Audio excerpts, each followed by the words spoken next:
defend बरोना भोट दाहो भोट दाहो भोट दाहो बड'लेण्ड रायजो नाङा बुंग्रा डिफेंड बरोना भोट दाहो भोट दाहो भोट दाहो बिटिसि गामि दानख'ग्रा डिफेंड बरोना भोट दाहो भोट दाहो भोट दाहो बिटिसि गामि दानख'ग्रा डिफेंड बरोना भोट दाहो भोट दाहो भोट दाहो 6 सिजल बिटिसि फोजोबग्रा डिफेंड बरोना भोट दाहो भोट दाहो भोट दाहो प्रमोद बरोना भोट दाहो भोट दाहो भोट दाहो प्रमोद बरोना भोट दाहो भोट दाहो भोट दाहो डिफेंड बरोना भोट दाहो भोट दाहो भोट दाहो बड'लेण्ड हालामनि रायजो राजाफ्रा नांगालनि सावगारियाव भोट हो भोट हो भोट हो बड'लेण्ड हालामनि रायजो राजाफ्रा नांगालनि सावगारियाव भोट हो भोट हो भोट हो बड'लेण्ड हालामनि रायजो राजाफ्रा नांगालनि सावगारियाव भोट हो भोट हो भोट हो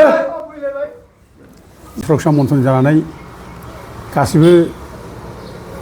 मिडिया पार्सनफोरखौ बरायनाय जाबाय आरो रायजो राजाफोरखौ बयखौबो खुलुमनाय बावहरनाय जाबाय दा जोङो बावैसो सिगां बारग' एबसुनि आफादगिरि दिफेन बर'नाव माखासे सोंथि जों दिखांदोंमोन नाथाय दिफेन बर' बिथाङा दिनैसिमबो जोंनो फिननाय होनाय जायाखै अदेबानि जोंनि बे सोंथिया बावैसो सिगांल' नङा जों सिगांनिफ्रायनो जों सोंबोदों दिफेन बर'नाव बिथाङा खिन्थु फंसे माने फिननाय जोंनो होआखै माने एराय एराय थाबोदों बिथाङा जों प्रश्न खालामब्ला बिथाङा रिप्लाइ होनो नागारै गावनि मानसिफोरखौ गाज्रि गाज्रि कमेन्ट होनो फोरोंदों नंखाय खोथा बुंनानै जोंखौ गाज्रि गाज्रि बाथ्रा बुंदों खिन्थु जोंनि प्रश्ननि सायाव मोनसेबो पइन्ट बिथाङा जोंनो रिप्लाइ होआखै दा रायजो राजा जानानै बयबो दिनैसिमबो बेनाव माने सोंनो लुबैयो आरो रिप्लाइ मोनजानो लुबैयो दा दिफेन बर' बिथाङा दिनै इलेक्सनाव ओंखारदों बिटिसिनि फैगौ जानाखि एसेम्बलि इलेक्सन बे एसेम्बलि इलेक्सनाव बिथाङा कन्टेस्ट खालामगोन उदालगुरिनिफ्राय दा बे समाव रायजो राजाफ्रा बिनिफ्राय मिथिनो लुबैयो जे नों मा मावनानै रायजो होनो नागिरदों नोंनि थांखिया मा नों जोंनो मा मावबोआमोन मा होबोआमोन बे बाथ्राखौ सोंनो लुबैयो दा दिफेन बर'आ गाव बुंदों जे 25 बोसोर बर' हारिनि थाखाय सेक्रिफाइस खालामबोदों बर' जाथिनि थाखाय मावबोदों होनना बुंदों खिन्थु दिफेन बर'आ 25 बोसोर जानाखि मावदों बे दुलाराय बर' फरायसा आफादनि मावगिरि हिसाबै दुलाराय बर' फरायसा आफादखौ बियो राजनिथि हान्जा बादि बियो बाहायबोदों आरो राजनिथिनिसो बे खामानि मावबोदों हारिनि मोनसेबो खामानि मावाखै हारिनि मावनायनि बेहा खुनु रेकर्ड गैया बेनिखायनो बिथाङा जे बुंदों 25 बोसोर जाथिनि थाखाय सेक्रिफाइस खालामदों बे बाथ्राखौ बुंदों बे नंखाय बे खुनु सेक्रिफाइस खालामाखै जाथियाव बेहा कन्ट्रिबिउसन जेबो गैया आरो लोगोसे बे बुंदों बे पलिटिक्सआव गोदानथार होनना बे गाव बुंना लादों दासो गोदान माने पलिटिक्सआव जइन जादों इउपिपिएलनि जानानै बे इलेक्सन गेलेखादों होनना बुंदों खिन्थु जों बुंनो लुबैयो दिफेन बर'आ राजनिथियाव गोदान नङा बे गागु पलिटिसियान बे 25 बोसोर जानाखि जाथिनि सेक्रिफाइस खालामदों होनना बुंदों बेयाव राजनिथिनि नेता हिसाबै बे खामानि मावबोदों बे गागु पलिटिसियान बे गागु पलिटिसियान आरो बे 25 बोसोराव बे जाथि थगायनाय जाथिनि गाज्रि मावनाय बेखौल' मावबोदों बिसोरो राजनिथिनि खामानि मावनानै माने बिटिसिनि जायनाखि सुक्ति बे बिटिसि सुक्तिखौ मावफुंनो थाखाय बिसोरो 2005निफ्राय जा इलेक्सन जाबोदों बे समाव हाग्रामा महिलारिखौ सापर्ट खालामबोआखै मदद होबोआखै बरंस' बिनि बेरेखा थांनानै बिटिसिनि बेरेखा बिसोर खामानि मावबाय थादों दा बेबादिनो जों थांनाय बाराव जानाखि प्रश्न खालामदोंमोन बे प्रश्नखौ जों दिनै आरोबाव बुंफिननो लुबैदों जे दिफेन बर'आ दुलाराय फरायसा आफादनि माने आफादगिरि जानाय समाव बिथांमोना बड'लेण्ड रायजो नाङा होननानै माबोरै सुक्ति खालामना लाबोदों बे बाथ्राखौ दिनै बिथाङा जवाब होनांगौ बे बिथांमोननि नैबे बिटिआर सुक्ति बे बिटिआर सुक्तियावनो दङ जे बड'लेण्ड रायजो नांला होननाय बे इन्ट्रडाक्सन लिरनायावनो दंथारो सिगाङावनो बयनिबो सायाव दङ अथ'सो बड'फा उपेन्द्र ब्रह्मआ रायजो राजानि सिगाङाव बयनिबो सिगाङाव बुंबोदों जे जोङो जुदि गेरेमसा बर' माहारि जानांगौबा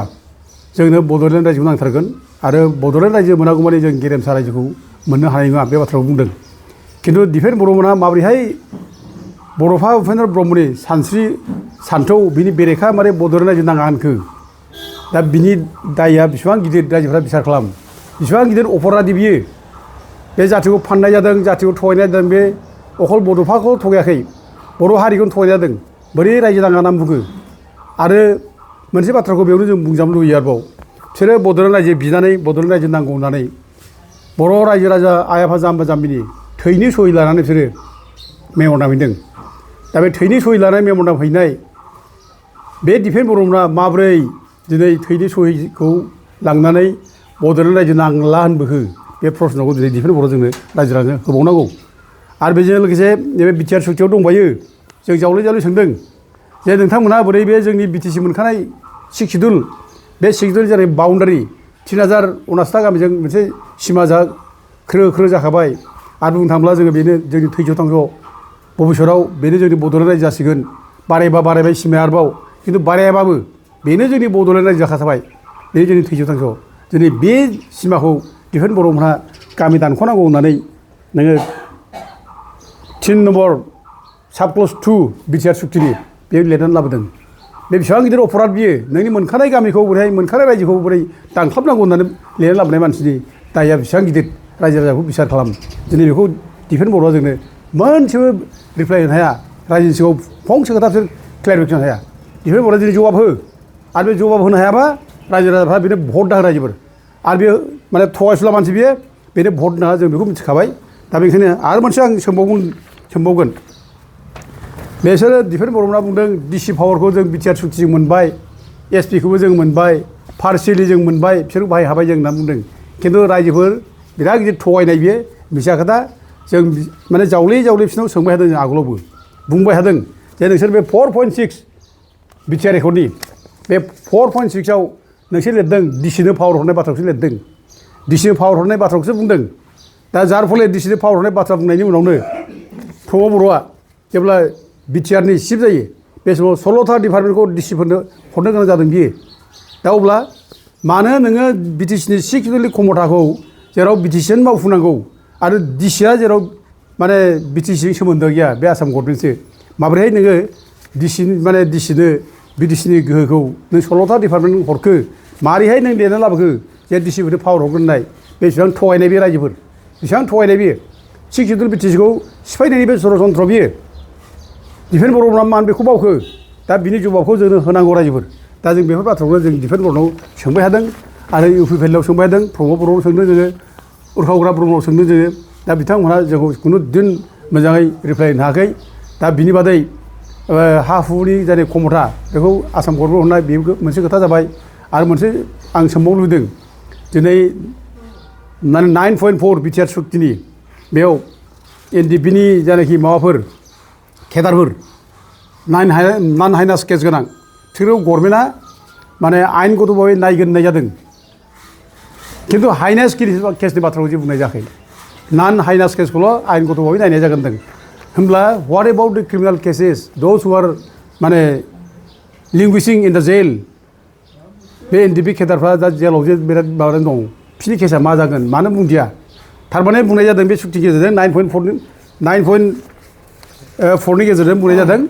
जे जायफ्रा क्रिमिनाल केस जानाय रन्जन दैमारि आरो बिनि लोगोफोर बिसोर जेलाव थाबाय थानांगौ होननाय जादों बे सुक्तियाव दा बिसोर गवाखै दा बेफोरनो जोंनि दिनै प्रश्न दिफेन बर'आ बे प्रश्नखौ माने दिनै रिप्लाइ होनांगौ आरो बेखौ रिप्लाइ होनो हायाबा दिनै बेहा भट बिनो हानायनि अधिकार गैया आरो रायजोफ्रा बेनो भट नाङा रायजोफ्रा सोंनांगौ जे दिफेन बर'आ नोंनाव जारि कुइसन खालामबाय बड'लेण्ड जुनालिस्ट मोनसनिफ्राय बेखौ मानो रिप्लाइ होआखै रिप्लाइ होगोन फार्स्टआव आरो रिप्लाइ होनो हायाबा नोंहा बर' रायजोनाव माने भट बिनो हानाय अधिकार गैया आरो जोङो बड'लेण्ड जुनालिस्ट सुरक्षा मन्चआ खुनु दिन जोङो आइ आफा जाम्बा जाम्बिखौ थगायनाय बर' जाम्बा जाम्बिखौ थगायनाय मिसा खोथा बुंनाय जों सैज्य खालामा जों गामि सिङाव गोरिब गुन्द्रा आइ आफाजों थांनानै खामानि मावफाग्रा बिसोरनि सुखु दुखुआनो जोंनि सुखु दुखु बिसोरनि दुखुनि समाव जोङो अरायबो गसंथायो बिसोरनि निदान समाव जों खैफोद समाव जों अरायबो सहाय खालामो बेनिखायनो जोङो गोरिब गुन्द्रा जाम्बा जाम्बिखौ थगायनाय मिसा खोथा बुंनाय जों बेखौ माने जों सैज्य खालामा जों मालाबाबो गनायनानै लाया बेनिखायनो दिफेन बर'मोनहा जाय थगायबाय जाथि फोजोबस्रांनाय जाथिखौ थगायनाय बे खामानिखौ बिसोर मावबाय थादों आरो दिफेन बर'आ जे 25 बोसोर माने माबा मावदों होनना बुंदों हारिनि थाखाय मावदों होनना बुंदों गावखौ इलेक्सनाव देरहानांगौ सुजुग होनांगौ होनना बुंदों बे मिसा खोथा बे 25 बोसोर खुनु जाथि सेबा खालामाखै जाथिनि बेरेखा मावदों जाथिखौ गुलाय गुजाय खालामदों जाथियाव आलाय सिलाय खालामदों बिसोरो गोरिब गुन्द्राखौ माने गावस्रा गावस्रि खालामदों बिसोरो दा बेनि थाखायनो दिफेन बर'नो भट होनो नाङा रायजो राजा उदालगुरि रायजो राजाफ्रा दायित्व लानांगौ खुनु दिन बेनो भट नाङा रायजोफोर फाप नाङा रायजोफोर बेबायदि मानसिनो भट होयोब्ला जाथिनि बेरेखा मावबाय बेबायदि मानसिनो भट नाङा जों गुरैयै खावलायबाय रायजो राजाफोरखौ जाहाथे उदालगुरि रायजो राजाफ्रा रावबो जाहाथे बेनो भट होआ जों बेखौ खावलायहरबाय आरो गोदानै मोनसे बिसोर मोनसे मोनसे पलिसि दिहुनबावो बिसोरो थगायनाय पलिसि बिसोरहा जेबो उफाय गैया दिनै बिसोरहा दिनै माने एजेन्डा गैया बिसोरहा मा एजेन्डाजों बिसोर गामियाव हाबनो बिसोरनि माने बिथांखिया मा दा बिसोर मथ'आ मा दिनै बिस्रा बुंनायनि बिस्रा जेबो गैला आगोलाव जानाखि माने थगायनानै फैदोंमोन बिसोरो परिबर्तन होननानै बिसोर थगायनानै बिसोर जेनजोब्बाय रायजोफोर बिसोर जेनजोब्बाय दा गोदानै जेननायनि उनाव मा जाखो नै दा मोनसे गोदान मोनसे फर्मुला दिहुनलायबाय बिसोर दा रायजोआव थगायनायनि बे जाहैबाय मा 125 एमेन्डमेन्ट बिल आरो बे बिलखौ 3 मासनि उनावनो जुदि पार्लियामेन्टआव लाबोयोब्ला दानि बिटिसि सरकारा माने हाग्रामा सरकारा बायसिगोन बे बाथ्राखौ बिसोर बुंदों आरो अब्ला रन्जन दैमारिखौ सिफ बानायगोन नैबे बाथ्रा आरोखि बिटिसिआव ओरैबायदि मिसा खोथा थगायनाय खोथा ओरैबो हमनो हाखायो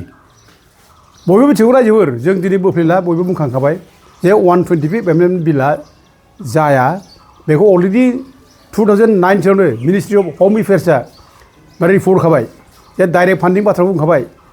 6 सिडुल माने डिस्ट्रिक्ट काउन्सिलफ्राव माने दारै माने नर्थ इस्टआव 10टा दङ बे 10टा डिस्ट्रिक्ट काउन्सिलाव डाइरेक्ट फान्डिं बाथ्रा बुंदों खिन्थु बे डाइरेक्ट फान्डिंआ जाया होननानै माने मिनिस्ट्रि अफ हम एफेयार्सआ बुंखाबाय आरो बे डाइरेक्ट फान्डिंखौ होयोब्ला माने स्टेटफ्रा कन्ट्रलाव थानो नङा आरो माने एगेन्स्ट द स्पिरिट अफ द कनस्टिटिउसन होननानै बुंनाय जादों आरोखि बुंदों आरोखि रिपर्टआव दा गथे माने बे डाइरेक्ट फान्डिंआ जाया बे बाथ्राखौ जों रोखा बुंनो हायो अदेबानि जों जाजानो लुगैयो जानांगौ खिन्थु जाया रायजोफोर बे मिसा खोथा बुंनायखाय जों बेखौ रिप्लाइ होदों आरो बायगोन होननाय बाथ्रा बेबो बाया रायजोफोर बेयाव डाइरेक्ट माबाफोरनि पन्सायती राज सिस्टेमनि बे पन्सायत माने सिस्टेमखौ जों गोरा खालामनाय बाथ्रा बुंदों दा गथे जाया बेखौ जों गोलावै बुंनो लुबैयाखिसै ओमफ्राय लोगोसे रन्जन दैमारिखौ जे